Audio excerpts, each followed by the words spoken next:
இது நிறைய இருக்கு. ஏன்னா இப்போ ரேடியோ வந்து யார் கேட்குறாங்க அப்படின்னு தான் நிறைய பேர் சொல்லுவாங்க. ஏன்னா சோஷியல் மீடியம் வந்துடுச்சு, அதெல்லாம் இருக்கு. கேட்கறது வேணா அந்த பெர்சன்டேஜ் ஆஃப் பீப்புள் அது கம்மி ஆயிருக்கலாம்.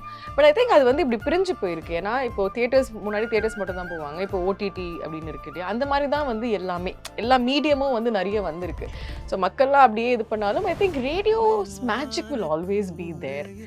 ஏன்னா இப்போ உங்க பிளேலிஸ்ட்ல நீங்க அடுத்து என்ன பாட்டு போட போறீங்கன்னு உங்களுக்கு தெரியும், யூடியூப்ல அடுத்து. ஆனா ரேடியோல மட்டும் தான் அடுத்து என்ன வரப்போகுதுன்னு உங்களுக்கு தெரியாது. You don't know what songs. And suddenly உங்களுக்கு ஒரு பிடிச்ச பாட்டு வரும்போது அது அது ஒரு மாதிரி ஒரு நல்ல ஃபீல் அது.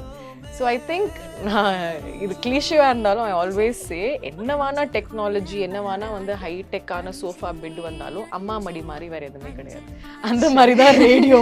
என்னதான் ஏஐ அது இதுன்னு வந்தாலும் அந்த ஜென்வனா ஒரு ரேடியோ அப்படி திருப்பும் போது ஒரு பாட்டு வர்றதும் சரி, அந்த குட்டி பொட்டியிலேருந்து ஒரு குரல் வர்றதும் சரி, I think that magic will never tie. அது திருப்பி வந்து ஒரு வேற மாதிரி ஒரு ஃபார்ம்ல இன்னும் நல்லா ரீச் ஆகும் அப்படின்னா என்னோட ஒரு விஷனா இருக்கு.